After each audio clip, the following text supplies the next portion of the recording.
Buenas noches, exploradores de la verdad oculta. Soy su guía en este viaje hacia las profundidades del conocimiento. Un conocimiento que ha sido velado, fragmentado y en muchos casos deliberadamente ocultado durante 2 milenios. Esta noche, Carento descendemos juntos por el iceberg de uno de los personajes más enigmáticos de la historia humana. Un hombre que, según algunos, cambió el curso de la civilización occidental, y según otros, nunca existió tal como nos han contado. Jesucristo, Yeshua de Nazaret, el Logos encarnado. Cada nombre encierra capas de significado que se extienden como ondas en un estanque infinito. Pero esta noche no nos conformaremos con las aguas superficiales. Esta noche buceamos hacia las profundidades abisales del misterio. Imaginen, si pueden, un iceberg flotando en las aguas heladas del tiempo. Su punta visible representa todo lo que creemos saber sobre Jesús, sus enseñanzas, sus milagros, su crucifixión y resurrección, pero bajo la superficie. Bajo la superficie se extiende una masa inmensa de conocimiento oculto, de preguntas sin respuesta, de verdades que han sido susurradas solo en los círculos más íntimos del saber esotérico. Prepárense para descender. Cada nivel que exploremos revelará nuevas capas de complejidad, nuevas preguntas que desafían las certezas convencionales. Y mientras descendemos, Mientras nos adentramos en las profundidades heladas de la historia oculta, mantengan sus mentes abiertas, porque lo que encontraremos allí podría cambiar para siempre su comprensión de quién fue realmente este hombre extraordinario. El aire se vuelve más denso conforme comenzamos nuestro descenso. Las aguas superficiales de la ortodoxia dan paso a corrientes más profundas, más misteriosas. Respiren profundamente y sumérjanse conmigo en el primer nivel de nuestro iceberg. Nivel 1. La superficie visible. 30 minutos. Los evangelios canónicos y la historia oficial. aquí, en la superficie iluminada por el sol de la tradición cristiana, encontramos la narrativa familiar. La historia que ha sido contada durante 2000 años en iglesias, catedrales y hogares de todo el mundo. Es una historia hermosa, poderosa y quizás deliberadamente incompleta. Jesús de Nazaret nace en Belén durante el reinado del emperador Augusto. Sus padres, María y José, son judíos devotos de clase humilde. La narrativa canónica nos presenta a un niño prodigio que asombra a los maestros del templo a los 12 años. Pero luego, curiosamente, desaparece de los registros hasta los 30 años de edad. 18 años perdidos. 18 años de silencio absoluto en los textos canónicos. ¿Qué hacía Jesús durante estas décadas formativas? Los evangelios guardan un silencio tan profundo como las aguas que nos rodean. Cuando emerge de esta laguna temporal, Jesús es bautizado por Juan el Bautista en el río Jordán. Aquí comienza oficialmente su ministerio público. 3 años que cambiarían la historia de la humanidad. 3 años de enseñanzas, parábolas y lo que los evangelios llaman milagros. Las enseñanzas son revolucionarias para su tiempo y quizás para el nuestro también. Ama a tu prójimo como a ti mismo. Los últimos serán los primeros. El reino de los cielos está dentro de vosotros. Palabras simples que encierran profundidades filosóficas que los eruditos aún intentan desentrañar. Pero incluso en este nivel superficial, si prestamos atención cuidadosa, comenzamos a notar anomalías, inconsistencias, que sugieren que hay mucho más bajo la superficie. ¿Por qué? Por ejemplo, los 4 evangelios canónicos, Mateo, Marcos, Lucas y Juan, difieren en detalles tan fundamentales. ¿Por qué? Mateo y Lucas presentan genealogías completamente diferentes para Jesús. ¿Por qué? Solo 2 de los 4 evangelios mencionan el nacimiento virginal. Y luego está el misterio de la resurrección, el evento central del cristianismo. Los relatos varían sorprendentemente. ¿Quién fue la primera persona en ver a Jesús resucitado? Los evangelios no se ponen de acuerdo. ¿Dónde aparece primero? Tampoco hay consenso. Estas no son simples discrepancias menores. Son fisuras en la narrativa oficial que sugieren la existencia de tradiciones diferentes, de fuentes diferentes, de verdades diferentes que fueron tejidas juntas en el tapiz que conocemos como el Nuevo Testamento. Pero por ahora, permanezcamos en la superficie. Aquí encontramos también los grandes temas teológicos que han definido el cristianismo: la encarnación, la expiación, la Trinidad. Conceptos que fueron desarrollados y refinados durante los primeros siglos después de la muerte de Jesús, en concilios ecuménicos donde obispos debatían la naturaleza exacta de la divinidad de Cristo. Era completamente divino, completamente humano, una mezcla de ambos. Estas preguntas generaron herejías, excomuniones y, en algunos casos, guerras. Porque detrás de cada definición teológica se escondían implicaciones políticas enormes. El Jesús de la superficie es también el Jesús de los milagros. Camina sobre las aguas, multiplica panes y peces, resucita a los muertos. Para los creyentes, estos eventos son pruebas de su divinidad. Para los escépticos, son embellecimientos míticos añadidos posteriormente. Pero hay una tercera posibilidad, una posibilidad que susurran los místicos y los iniciados: que estos milagros eran manifestaciones de conocimientos y habilidades que Jesús había adquirido durante esos 18 años perdidos. Conocimientos que la tradición oficial prefirió envolver en el manto de lo sobrenatural en lugar de revelar su verdadera naturaleza. Y así llegamos al final de su vida terrena, según los evangelios canónicos: la entrada triunfal a Jerusalén, la última cena, el arresto en Getsemaní, el juicio, la crucifixión y finalmente la resurrección y ascensión. Una historia poderosa, transformadora. No, pero también, como comenzamos a sospechar, increíblemente selectiva. Los evangelios canónicos fueron elegidos de entre docenas de textos primitivos. ¿Qué criterios se usaron para esta selección? ¿Qué se dejó fuera? ¿Y por qué? Pero estos son pensamientos para niveles más profundos de nuestro iceberg. Por ahora, hemos explorado la superficie visible, el Jesús que conoce la mayoría del mundo. Un Jesús hermoso, inspirador, pero quizás incompleto. Sientan como el agua se vuelve más fría a nuestro alrededor. La luz del sol comienza a desvanecerse conforme descendemos hacia el siguiente nivel. Aquí. Las certezas cómodas de la superficie dan paso a complejidades históricas que pocos se atreven a explorar. Nivel 2. Contexto histórico y político. El mundo oculto del Jesús histórico. Descender al segundo nivel de nuestro iceberg es como quitarse unas gafas de color rosa y ver el mundo con una claridad incómoda. Aquí, el Jesús etéreo y ahistórico de la devoción popular se encuentra con la brutal realidad del siglo I en Palestina. Palestina bajo el dominio romano no era el escenario pacífico y pastoral que a menudo imaginamos. Era un territorio ocupado, hirviendo de tensión política, resistencia armada y desesperación social. Era un mundo donde la crucifixión no era solo un método de ejecución. Era una declaración política, reservada específicamente para esclavos rebeldes y enemigos del Estado romano. Jesús nace durante el reinado de Herodes el Grande, un rey títere de Roma conocido por su paranoia asesina y su construcción monumental. Este es el mismo Herodes que, según Mateo, ordena la masacre de los inocentes. Pero los historiadores contemporáneos, incluido Josefo, que no tenía reparos en documentar las atrocidades de Herodes, guardan silencio sobre esta supuesta masacre. Un silencio intrigante. El Jesús histórico emerge en un período de intensa fermentación mesiánica. Palestina estaba llena de predicadores apocalípticos, cada uno proclamando el fin inminente del mundo y la llegada del reino de Dios. Juan el Bautista era solo uno de muchos. Jesús era solo uno de muchos. Pero había algo diferente en Jesús, algo que lo distinguía de otros maestros itinerantes de su época. Sus contemporáneos judíos tenían expectativas muy específicas sobre el Mesías. Sería un rey guerrero que expulsaría a los romanos y restauraría la gloria política de Israel. Jesús, al parecer, tenía ideas muy diferentes. Aquí encontramos una de las primeras grandes anomalías. ¿Por qué los seguidores de Jesús continuaron llamándolo Mesías después de su muerte?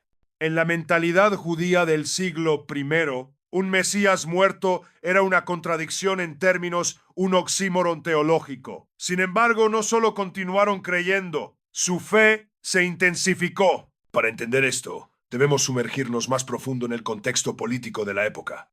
El partido de los celotes, extremistas judíos violentamente opuestos al dominio romano, tenía considerable influencia. Es significativo que entre los 12 apóstoles de Jesús encontremos a Simón el Celote y posiblemente a Judas Iscariote, cuyo apellido podría derivar de sicario, el nombre de los asesinos políticos celotes. ¿Estaba Jesús conectado de alguna manera con la resistencia política contra Roma? Los evangelios canónicos minimizan deliberadamente cualquier dimensión política de su ministerio, pero los ecos permanecen. Su entrada triunfal a Jerusalén, por ejemplo, tiene todas las características de una proclamación mesiánica política. Las multitudes lo reciben como al Hijo de David, un título cargado de implicaciones políticas explosivas. Y luego está la purificación del templo, un acto que los evangelios presentan como motivado por la indignación religiosa, pero que los historiadores reconocen como un acto de desafío político directo.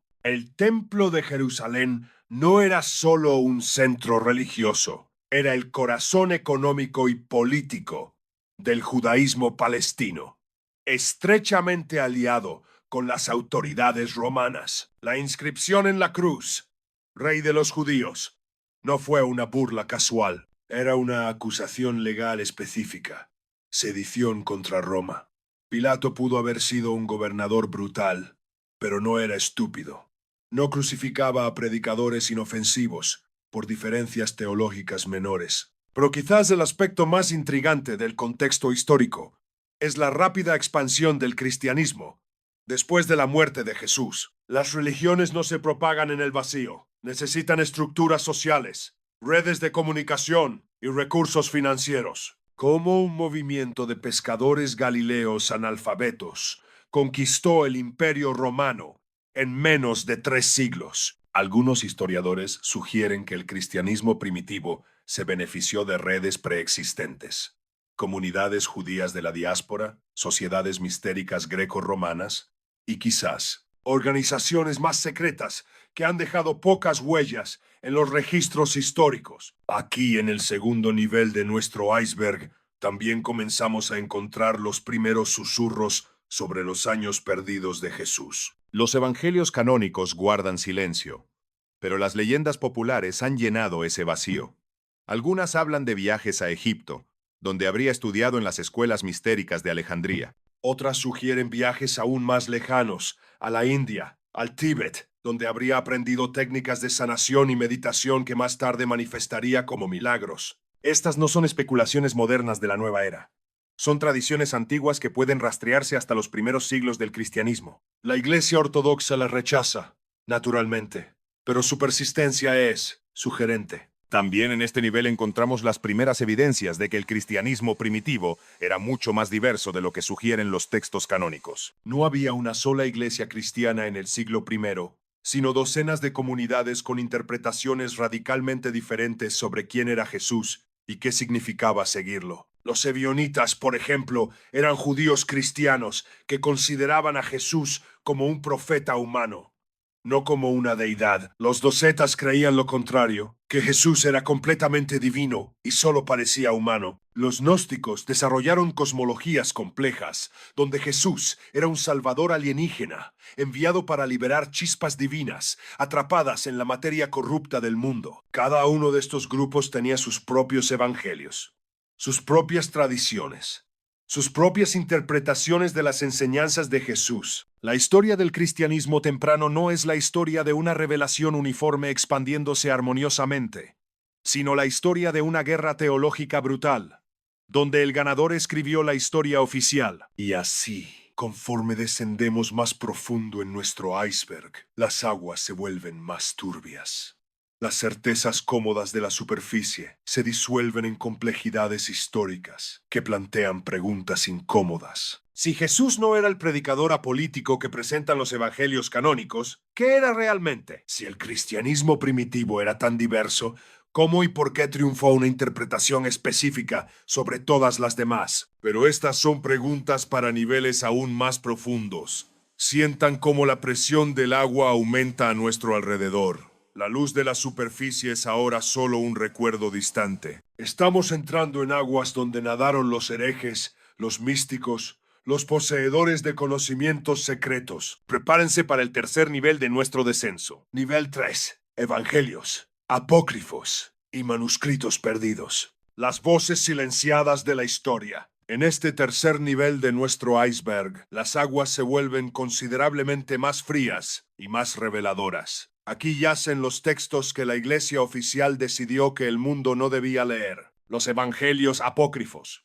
los manuscritos gnósticos, los escritos que fueron declarados heréticos y condenados al olvido. Pero el olvido, como descubrieron los arqueólogos del siglo XX, no siempre es permanente. En 1945, en el desierto egipcio cerca de la ciudad de Nag Hammadi, un campesino llamado Mohammed Ali al-Zamman hizo un descubrimiento que conmocionaría los cimientos de la erudición bíblica. Mientras buscaba fertilizante natural, desenterró una vasija de cerámica sellada que contenía 13 códices de papiro, más de 50 textos cristianos primitivos, que habían permanecido ocultos durante más de 1500 años. Estos textos, estos susurros, desde las profundidades del tiempo, nos presentan un cristianismo radicalmente diferente al que conocemos. Un cristianismo donde Jesús no era solo el Cristo de la fe, sino el maestro iniciático de conocimientos secretos, el revelador de gnosis, conocimiento directo de lo divino. El Evangelio de Tomás, quizás el más famoso de estos textos redescubiertos, no contiene narrativas de la vida de Jesús, sino 114 dichos atribuidos a él. Algunos son familiares de los evangelios canónicos, pero otros son perturbadoramente diferentes. Jesús dijo: si aquellos que os guían os dicen, vedlo, el reino está en el cielo, entonces los pájaros del cielo os precederán. Si os dicen, está en el mar, entonces los peces os precederán. Más bien, el reino está dentro de vosotros y está fuera de vosotros. Aquí encontramos un Jesús que enseña la divinidad inmanente del ser humano, una doctrina que, si se hubiera convertido en dominante, habría hecho innecesaria la mediación institucional de la Iglesia. ¿Es esta una de las razones por las que estos textos fueron suprimidos? El Evangelio de María Magdalena, fragmentario pero revelador, nos presenta a María no como la prostituta arrepentida de la tradición posterior, sino como la discípula favorita de Jesús, la receptora de enseñanzas secretas que él no compartió con los demás apóstoles. Pedro, en este texto, expresa celos evidentes. ¿Acaso habló reservadamente con una mujer y no abiertamente con nosotros? ¿Hemos de volvernos atrás y escucharla a ella? ¿La prefirió a nosotros? La supresión de estos textos no fue un accidente histórico. Fue una decisión deliberada, política, tomada por hombres que entendían que controlar la narrativa sobre Jesús significaba controlar el poder espiritual y temporal de millones de personas. Pero los manuscritos del Mar Muerto, descubiertos entre 1947 y 1956 en las cuevas de Qumrán, nos revelan algo aún más intrigante. Estos textos, escritos por la comunidad esenia, una secta judía ascética que vivía en el desierto, muestran paralelos sorprendentes con las enseñanzas de Jesús. Los esenios practicaban el bautismo por inmersión, la comunidad de bienes, el celibato, y tenían una estructura de gobierno que incluía un maestro de justicia mesiánico. Su literatura habla de una batalla final entre los hijos de la luz y los hijos de las tinieblas, lenguaje que encontramos ecoado en el Evangelio de Juan. ¿Fue Jesús un esenio? ¿Pasó sus años perdidos entre esta comunidad del desierto? Los paralelos son demasiado numerosos para ser coincidencia, pero la conexión directa permanece en las sombras de la especulación histórica. El Evangelio de Felipe, otro texto gnóstico de Nag Hammadi, contiene pasajes que han intrigado y perturbado a los eruditos durante décadas. Habla de María Magdalena como la compañera de Jesús, usando una palabra aramea que puede traducirse como esposa. Describe a Jesús besando a María frecuentemente en los labios, causando celos entre los otros discípulos. ¿Era María Magdalena la esposa de Jesús? La idea no es tan escandalosa como podría parecer a oídos modernos. En el judaísmo del siglo I, el celibato era altamente inusual para los maestros religiosos. Los rabinos se esperaba que se casaran y tuvieran hijos. Si Jesús hubiera sido célibe, probablemente habría generado comentarios, comentarios que no encontramos en los textos. El silencio de los evangelios canónicos sobre este tema puede ser más significativo que cualquier declaración directa. Aquí, en este nivel de nuestro iceberg, también encontramos los evangelios de la infancia, textos que intentan llenar el vacío de información sobre los primeros años de Jesús. El Evangelio de la infancia de Tomás presenta a un Jesús niño con poderes sobrenaturales desconcertantes y a veces aterradores. Hace pájaros de barro y los trae a la vida. Mata a un niño que lo molesta con solo una palabra.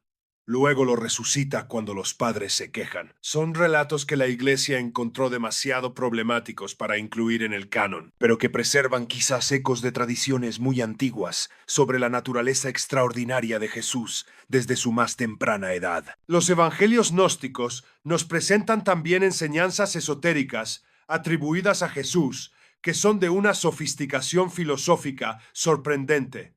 El Evangelio de la Verdad, atribuido al gnóstico Valentín, describe a Jesús como el Logos, que viene a corregir el error cósmico que mantuvo a la humanidad en ignorancia sobre su verdadera naturaleza divina. Estas no son las enseñanzas simples y pastorales del Jesús canónico. Son doctrinas complejas, metafísicas, que requieren iniciación y comprensión esotérica. ¿Son desarrollos posteriores de comunidades gnósticas o preservan aspectos de las enseñanzas originales de Jesús que fueron demasiado avanzadas para ser incluidas en los textos para el consumo popular? El Evangelio de Judas, descubierto en la década de 1970 pero no publicado hasta 2006, presenta la traición de Judas bajo una luz completamente diferente. Aquí, Judas no es el traidor codicioso de la tradición, sino el único discípulo que realmente entendió las enseñanzas de Jesús. Su traición no es una traición en absoluto,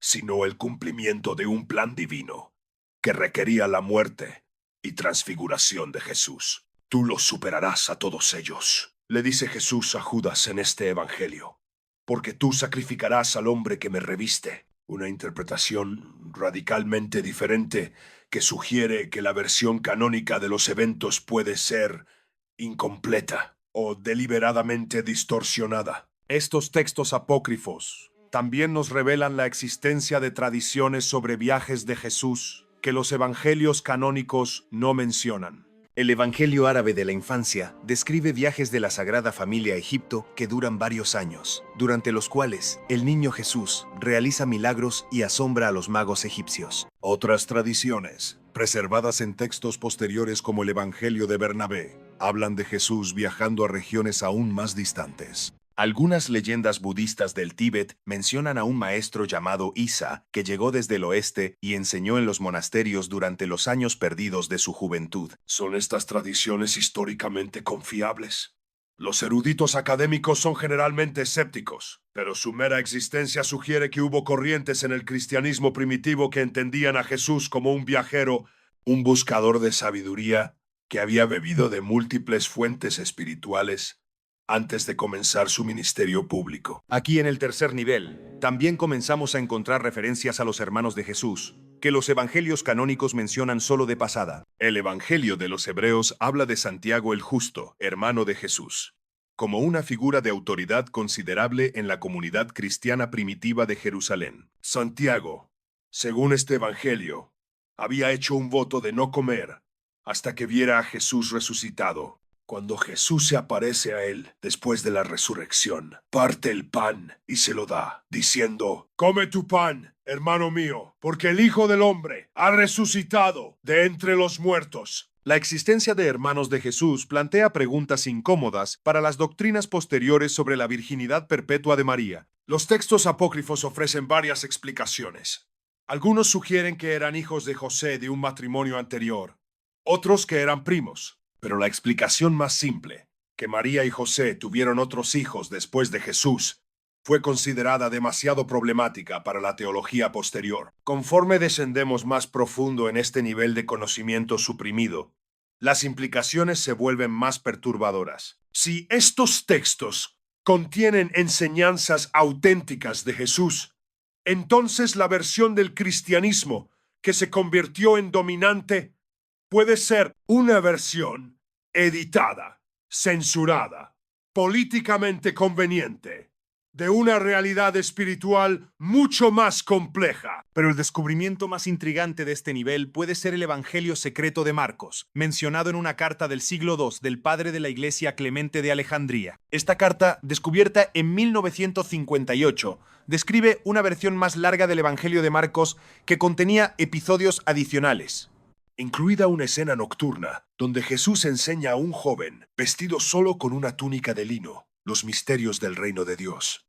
Clemente advierte que este evangelio secreto debe mantenerse oculto de aquellos que no han sido iniciados en los grandes misterios. Una clara indicación de que el cristianismo primitivo tenía niveles de enseñanza. Uno exotérico para las masas, otro esotérico para los iniciados. Y así, en este tercer nivel de nuestro iceberg, encontramos no un cristianismo monolítico, sino un espectro complejo de tradiciones, interpretaciones y prácticas. Un cristianismo donde Jesús no era solo el Salvador que murió por los pecados del mundo, sino el maestro iniciático que reveló conocimientos secretos sobre la naturaleza de la realidad y el destino del alma humana. Pero incluso estos textos apócrifos pueden ser solo la superficie de un misterio aún mayor.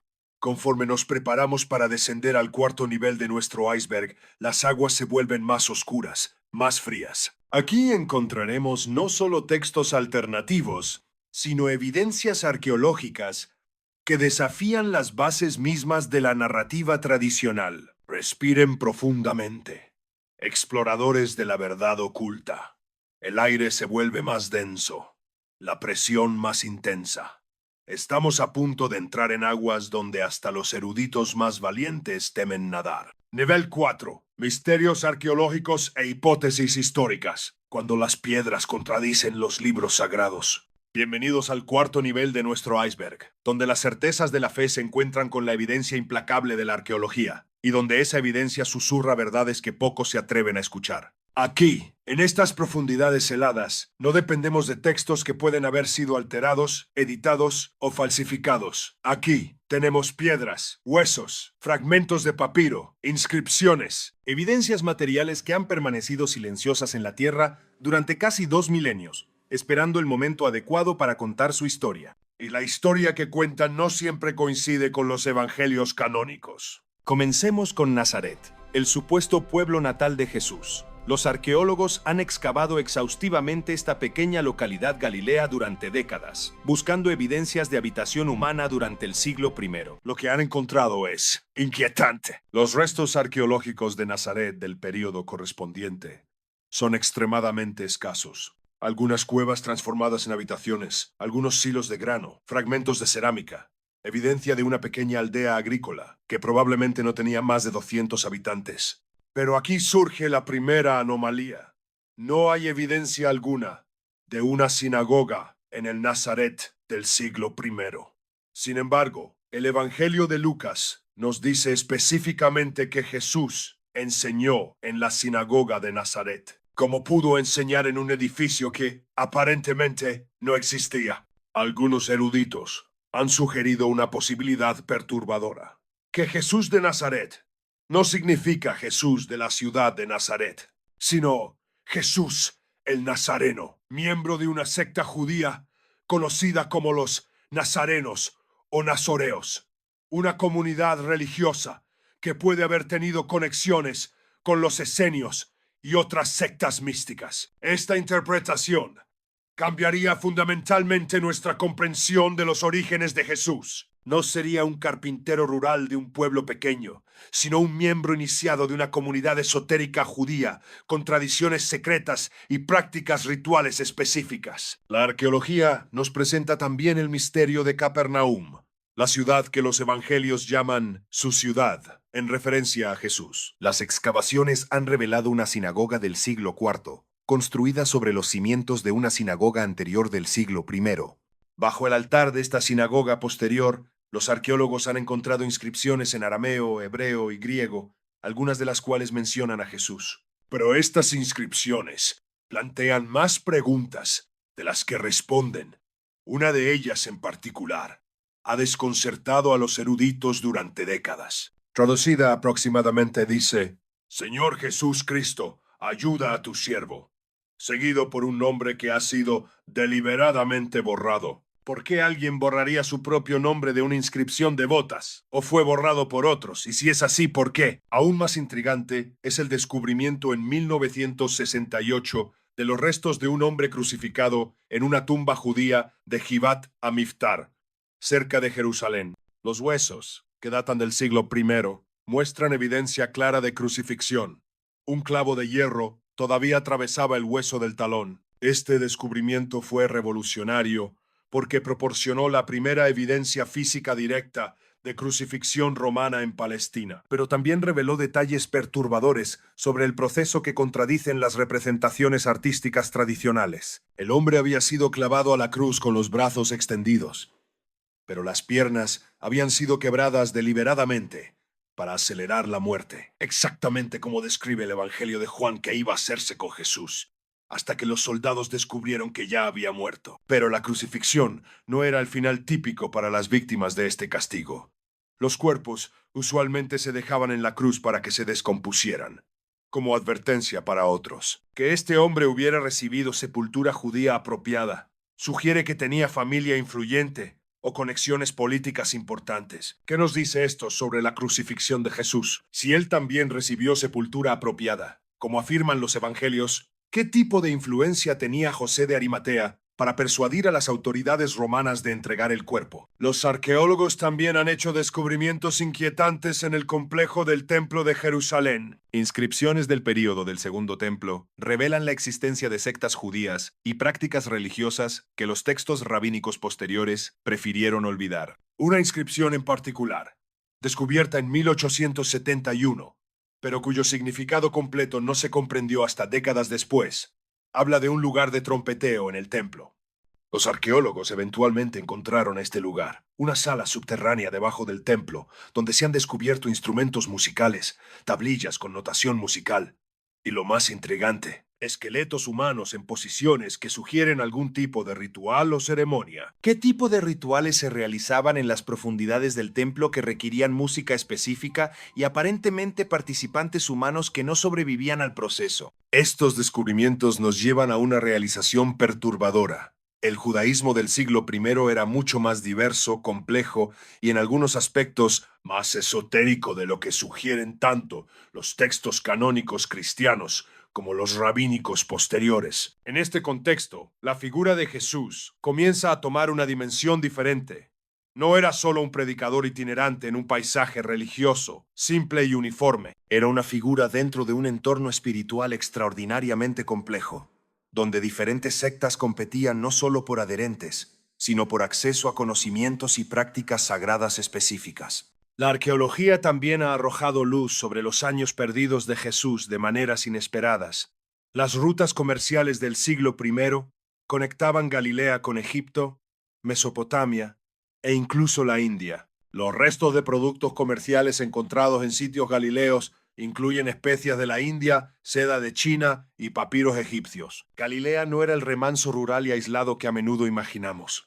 Era un cruce de culturas, religiones y filosofías. Un joven inteligente y espiritualmente inclinado habría tenido acceso a tradiciones de sabiduría de todo el mundo conocido, sin necesariamente viajar lejos de casa. Pero quizás el descubrimiento arqueológico más perturbador relacionado con Jesús no tiene que ver con su vida, sino con su muerte, o más precisamente, con lo que pasó después de su muerte. En 1980, arqueólogos israelíes descubrieron una tumba familiar del siglo I en el barrio de Talpiot, en Jerusalén. La tumba contenía 10 osarios, cajas de hueso judías con inscripciones en arameo y hebreo. Los nombres en los osarios incluían Yeshua, Bar Yosef, Jesús, hijo de José; María, un diminutivo de María; José, un nombre mencionado en los evangelios como uno de los hermanos de Jesús;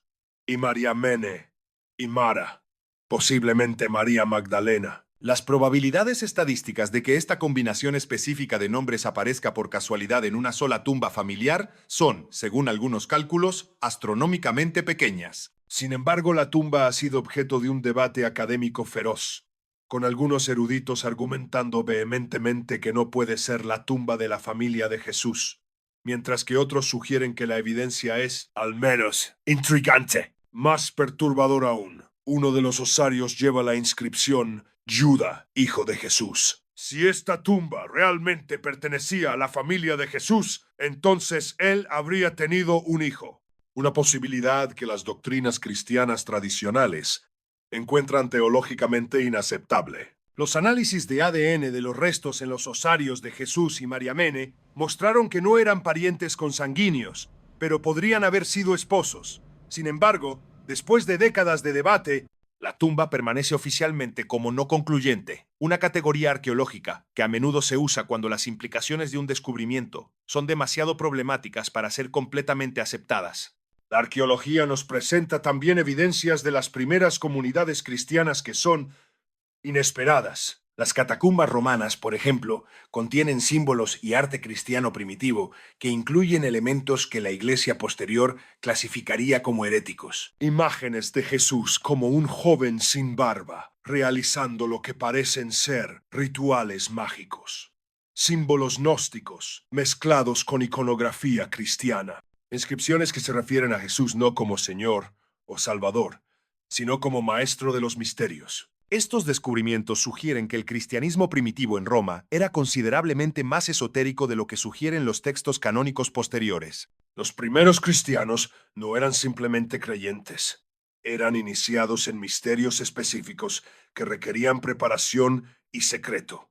Pero quizás la evidencia arqueológica más perturbadora viene de los análisis modernos de los propios evangelios canónicos usando técnicas de datación textual avanzadas. Estos análisis sugieren que partes significativas de los evangelios fueron escritas o editadas considerablemente después de las fechas tradicionalmente aceptadas. El Evangelio de Juan, por ejemplo, contiene referencias a eventos históricos que ocurrieron décadas después de la supuesta fecha de composición. El Evangelio de Mateo incluye profecías sobre la destrucción del templo que son sorprendentemente específicas, demasiado específicas para ser predicciones genuinas. Sugieren algunos eruditos, estas anomalías plantean preguntas incómodas sobre la confiabilidad histórica de los evangelios canónicos. Si fueron escritos o editados mucho después de los eventos que describen, ¿cuánto de su contenido es historia real y cuánto es construcción teológica retrospectiva? Los papiros egipcios han preservado fragmentos de evangelios desconocidos que predatan algunos de los textos canónicos. Estos fragmentos contienen dichos de Jesús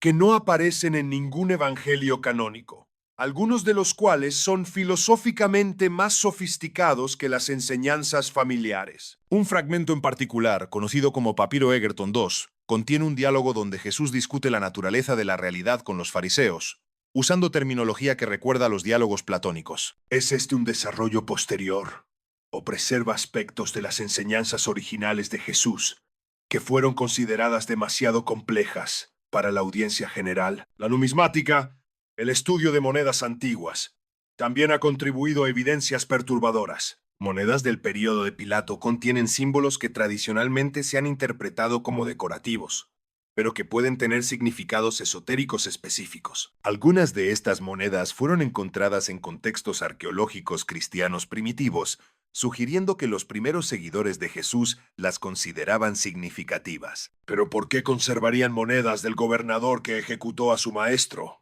A menos que esas monedas tuvieran algún significado oculto. Las técnicas modernas de análisis textual por computadora han revelado patrones en los evangelios canónicos que sugieren múltiples autores y editores. El Evangelio de Marcos, tradicionalmente considerado el más temprano y simple, muestra evidencias de al menos 3 capas diferentes de composición. Esto significa que incluso el evangelio más primitivo es en realidad una compilación de fuentes diversas, editadas y reensambladas por redactores posteriores con agendas teológicas específicas. Los análisis de isótopos de huesos del siglo I en Palestina han revelado patrones de dieta y migración que contradicen algunas asunciones sobre la vida de Jesús y sus seguidores. Los primeros cristianos aparentemente viajaban mucho más de lo que sugerían los textos y tenían acceso a alimentos y recursos que indican conexiones económicas considerables. Esto desafía la imagen de los discípulos como pescadores pobres e ignorantes.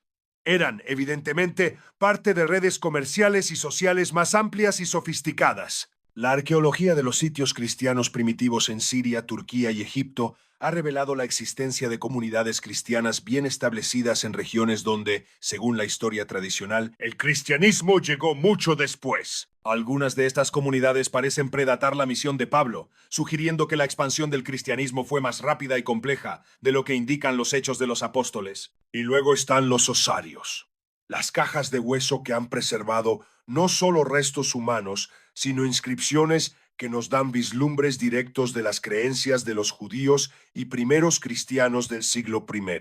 Un osario descubierto en 2002 lleva la inscripción Santiago, hijo de José, hermano de Jesús. Si es auténtico, sería la primera evidencia arqueológica directa de la existencia histórica de Jesús. Sin embargo, la inscripción ha sido objeto de controversia, con algunos expertos argumentando que la frase hermano de Jesús fue añadida posteriormente por un falsificador moderno. La controversia sobre este osario ilustra un problema más amplio en la arqueología bíblica. Cuando los descubrimientos amenazan doctrinas establecidas, se convierten en campos de batalla académicos, donde la evidencia a menudo se subordina a consideraciones teológicas y políticas. Aquí, en el cuarto nivel de nuestro iceberg, las piedras y los huesos han comenzado a contar una historia diferente de la que encontramos en los textos sagrados. Una historia más compleja, más ambigua, más humana, y por lo tanto más perturbadora para quienes prefieren sus misterios religiosos envueltos en certidumbres cómodas. La evidencia arqueológica no niega necesariamente la existencia histórica de Jesús, pero sí sugiere que la figura histórica era considerablemente diferente del personaje teológico construido por los evangelios canónicos. Era más conectado, más cosmopolita, más esotérico y posiblemente más humano de lo que la doctrina posterior estaría dispuesta a admitir.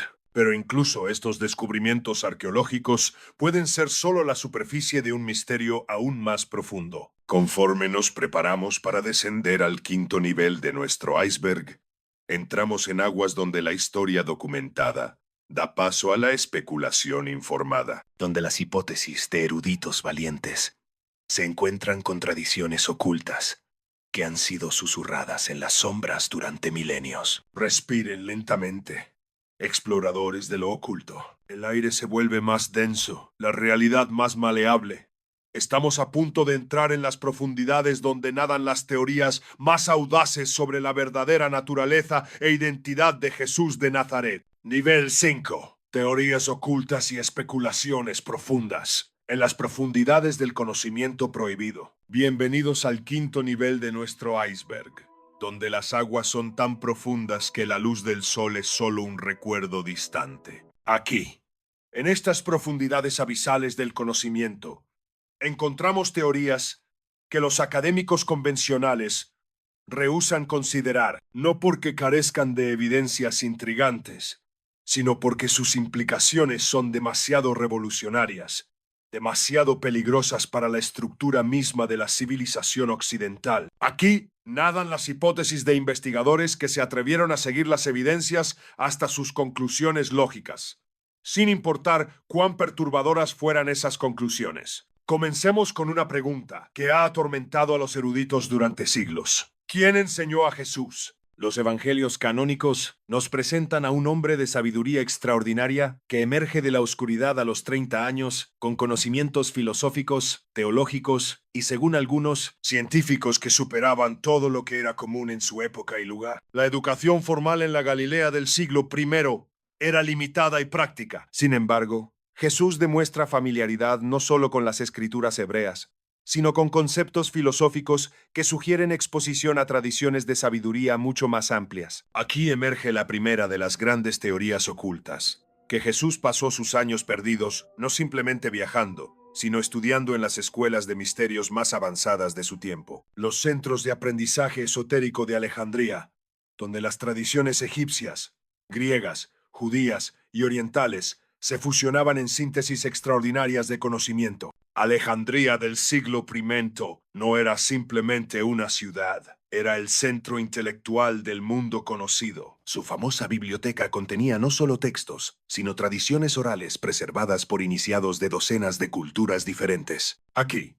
un estudiante dedicado podría aprender no solo filosofía y teología, sino matemáticas avanzadas, astronomía, medicina y lo que los antiguos llamaban las artes sagradas. La hipótesis alejandrina explicaría muchas anomalías en las enseñanzas de Jesús. Su uso de parábolas, por ejemplo, es idéntico a las técnicas pedagógicas usadas en las escuelas de misterios para transmitir conocimientos esotéricos a diferentes niveles de comprensión simultáneamente. Una parábola podría ser entendida como una simple lección moral por el público general, mientras que los iniciados reconocerían capas más profundas de significado cosmológico o psicológico. Pero algunos investigadores han propuesto destinos aún más exóticos para los años perdidos de Jesús. La teoría de la conexión oriental sugiere que Jesús viajó hacia el este, siguiendo las rutas comerciales de la seda hasta la India y posiblemente el Tíbet. Esta teoría, aunque rechazada por la erudición convencional,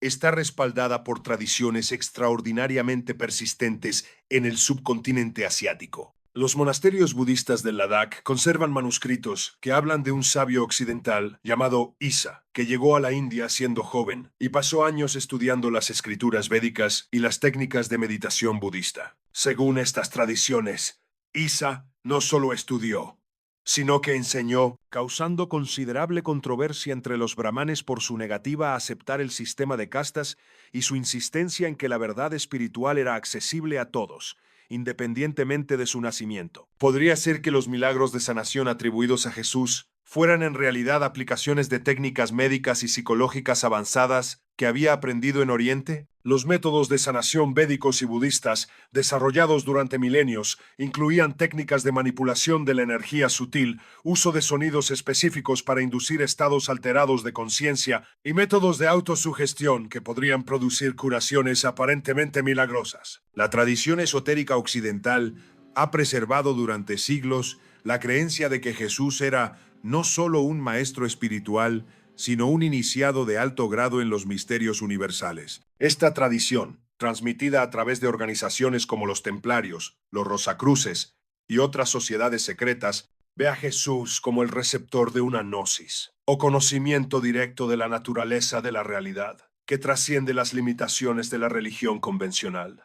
Según esta perspectiva, las enseñanzas públicas de Jesús eran solo la capa externa de un sistema de conocimiento mucho más complejo. Sus verdaderas enseñanzas, el cristianismo esotérico, habrían sido reservadas para un círculo interno de discípulos preparados para recibirlas.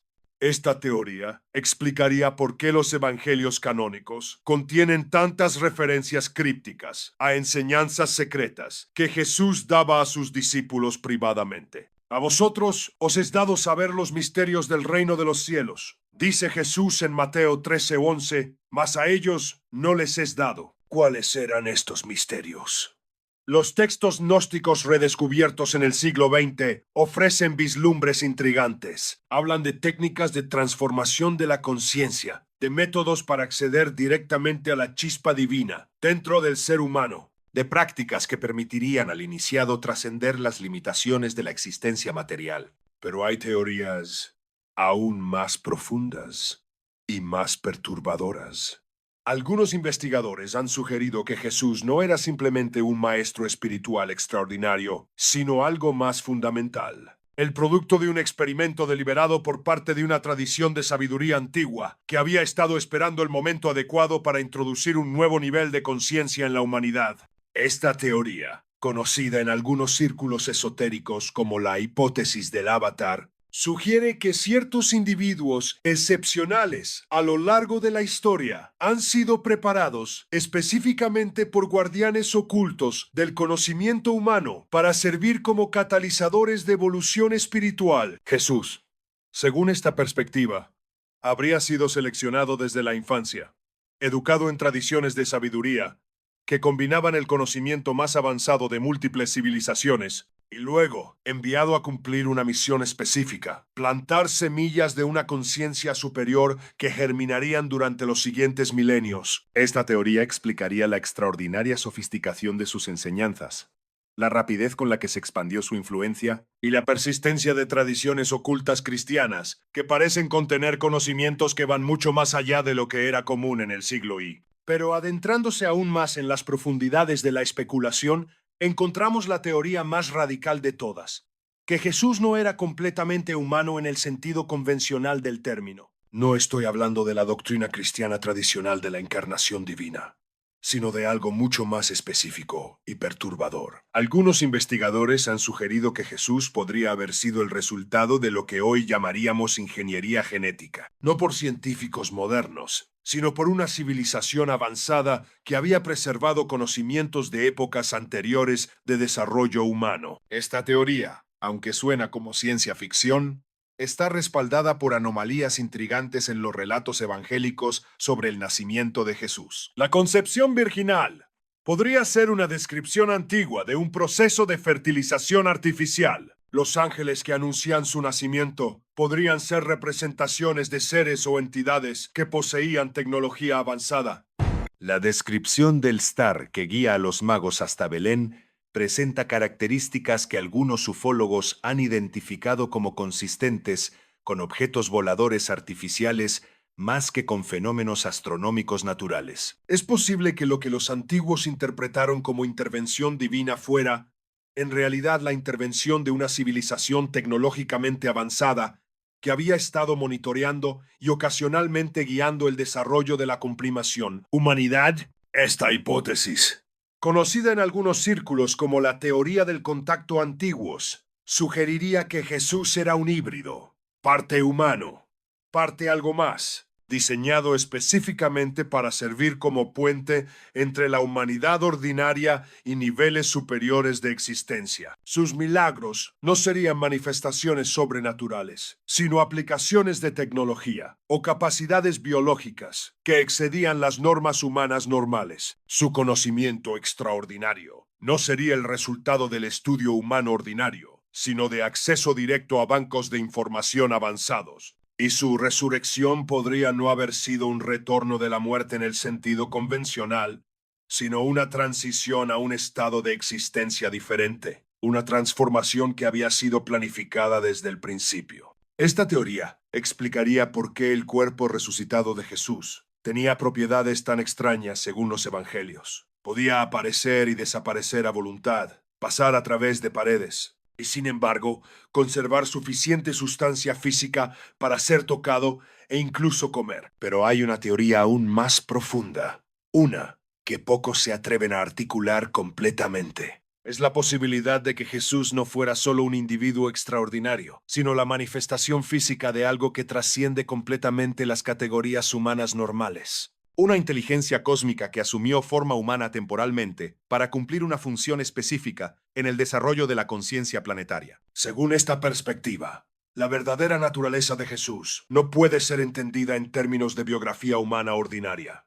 Era, esencialmente, un avatar en el sentido más literal del término, una proyección temporal de una conciencia superior en el plano de la existencia física. Esta teoría explicaría por qué las enseñanzas de Jesús parecen contener información sobre la naturaleza de la realidad que no era accesible a la ciencia humana de su época, pero que encuentra ecos sorprendentes en los descubrimientos de la física cuántica moderna. Sus declaraciones sobre la unidad fundamental de toda existencia, sobre la naturaleza ilusoria de la separación, sobre la capacidad de la conciencia para influir en la realidad física. Todas estas ideas son consistentes con las interpretaciones más avanzadas de la mecánica cuántica. Es posible que Jesús tuviera acceso a una comprensión de la realidad que la humanidad ordinaria no alcanzaría hasta 2 milenios después.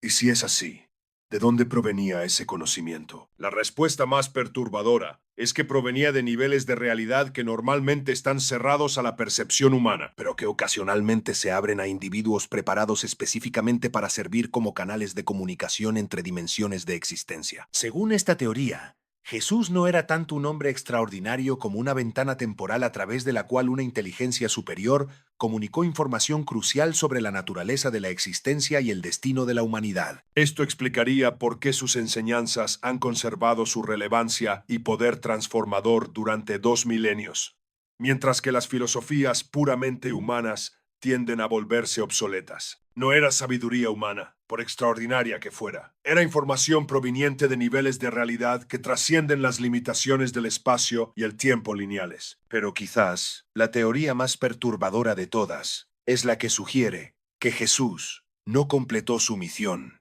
durante su primera manifestación física. Que su segunda venida, profetizada en los textos cristianos, no será un evento sobrenatural futuro, sino un proceso gradual de reactivación de la conciencia superior que él implantó en el campo morfogenético humano. Según esta perspectiva, cada individuo que alcanza cierto nivel de desarrollo espiritual se convierte, en efecto, en una manifestación parcial del Cristo cósmico que Jesús representaba completamente. La segunda venida no será el retorno de un individuo específico, sino la emergencia colectiva de una nueva forma de conciencia humana. Esta teoría explicaría por qué las tradiciones esotéricas cristianas han enfatizado consistentemente que el objetivo final del camino espiritual no es simplemente venerar a Cristo, sino convertirse en Cristo, alcanzar el mismo nivel de conciencia que Él manifestó. Y esto nos lleva a la pregunta más profunda de todas. ¿Es posible que toda la narrativa cristiana, el nacimiento, ministerio, muerte y resurrección de Jesús, fuera diseñada específicamente como un programa de software espiritual, implantado en la conciencia colectiva humana para facilitar una evolución gradual hacia niveles superiores de ser? Era Jesús, en otras palabras, no solo un maestro, sino el autor de un sistema de transformación de la conciencia, que opera a través de milenios, activándose gradualmente conforme la humanidad se vuelve lo suficientemente madura para recibir sus verdaderas enseñanzas. Esta perspectiva transformaría fundamentalmente nuestra comprensión no solo de Jesús, sino del propósito mismo de la existencia humana.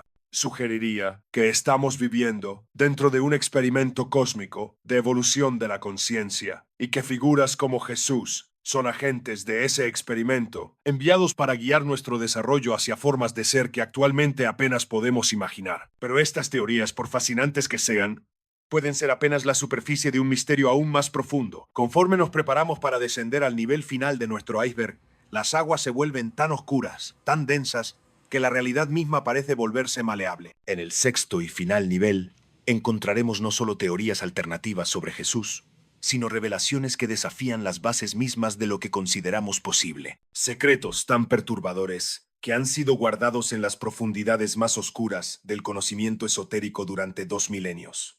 Susurrados solo entre los iniciados de más alto grado, en las horas más silenciosas de la noche más oscura. Respiren profundamente, valientes exploradores del misterio. Estamos a punto de entrar en las profundidades abisales donde nada es lo que parece, donde las verdades más perturbadoras esperan a aquellos con coraje suficiente para enfrentarlas. Nivel 6. Las profundidades abismales, lo innombrable, los secretos, que el mundo no está preparado para conocer. Hemos llegado al fondo de nuestro iceberg, a las profundidades abismales donde la luz nunca ha brillado y donde las verdades más perturbadoras yacen en silencio eterno, siempre esperando el momento adecuado para emerger. Aquí, en este lugar donde la presión es tan intensa que el pensamiento mismo se vuelve denso y viscoso, encontramos secretos que han sido celosamente guardados durante milenios.